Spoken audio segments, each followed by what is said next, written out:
It's about British identity, which is always funny, because they live on an island. We really haven't had a story like this in our generation, have we?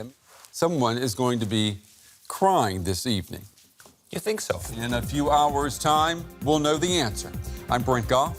And my name's Christopher Springate. And this is DW News. The UK decides.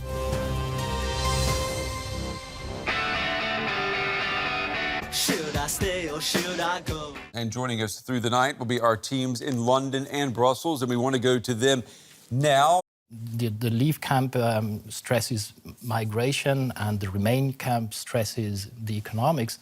Because you have this Brussels bureaucracy, you can't lead this with, the past of an empire. I went to school in Britain, and the way history was taught there is this is what we used to be, and this is the island we are now. Is there anyone in Europe right now who you could imagine filling the shoes of the Brits? Switzerland, maybe. You know? A night of many firsts for us here at DW News, and one of those firsts is actually the chance to show you our new newsroom, which you're going to be seeing throughout the evening. British expats, when you wake up in the morning and you think about who you are, is the first thing you think is, I am from Britain or I'm from Europe? Nasty version of nationalism that's kind of been risen up, and this feeling of we're being pitted against each other somehow through some of these campaigns that have not necessarily been based on truths.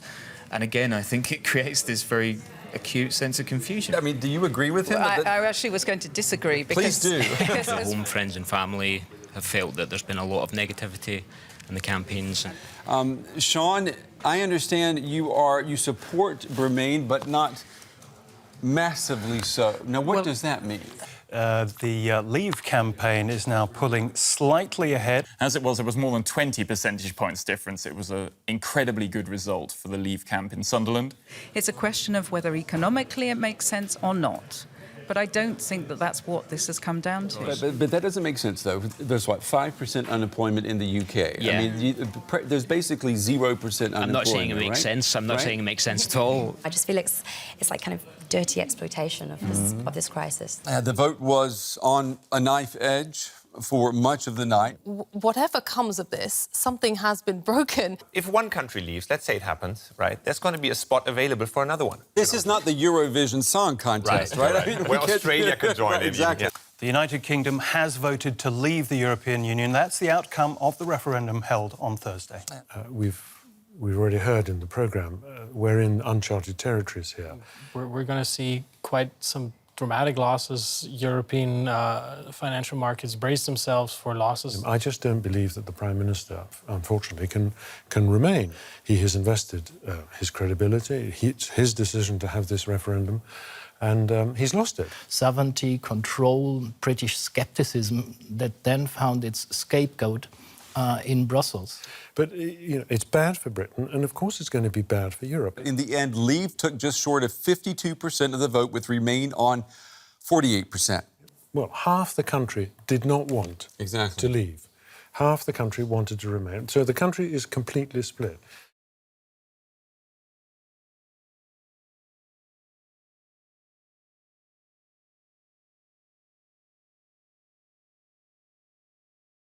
Britain is leaving the EU. Who is preparing to leave Britain? A hearty greeting and even a kiss.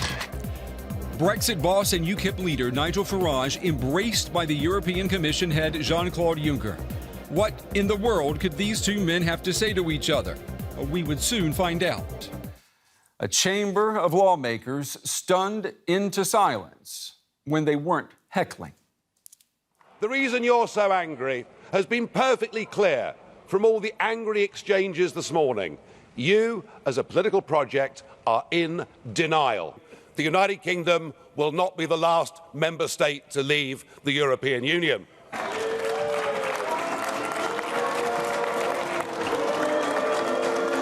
A Scottish MEP changed the mood in the chamber completely. Alan Smith won a standing ovation. Scotland did not let you down. Please, I beg you, chers collègues, do not let Scotland down now.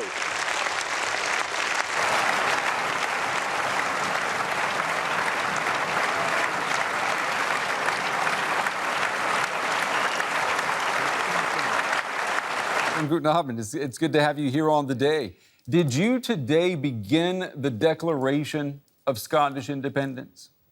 I don't want these people to speak for my country. The vandals and cheats of the Leave campaign. There was a dreadful campaign within the UK which deliberately used lies as part of its campaign, deliberately used immigration as part of its campaign, and then within hours of the vote they were denying that they ever said the things that they said. Manchester, England, the middle of the day. This may have unleashed a Pandora's box of bigotry and Islamophobia. Since last Thursday's referendum, the number of hate crime complaints has shot up 57%. Eastern Europeans, especially those from Poland, in addition to Muslims, are attracting the most abuse. Disgusting! Disgusting! You're a disgrace! You're a disgrace! Absolute disgrace! England! You are a disgrace! Absolute disgrace! Please don't. Well, Manchester police have confirmed a 20, 18, and 16-year-old have been arrested in connection with that incident. But on referendum day last week, now correct me if I'm wrong, you were accused of not looking English. Tell us about that. Indeed. I was at the polling station and a gentleman came up to me and said, "You don't look English enough to have a say in this." It's really quite terrifying that what a monster this has created. From the burning of the Polish centre to isolated incidents I'm hearing all over London and all over the country, from calling immigrants numbers by pointing the finger across races, across nations. They whipped up this frenzy. And unfortunately, now they've won. Just listening to you, you are very, very eloquent, obviously very intelligent. You know, you're plugged in, exactly what a politician should be.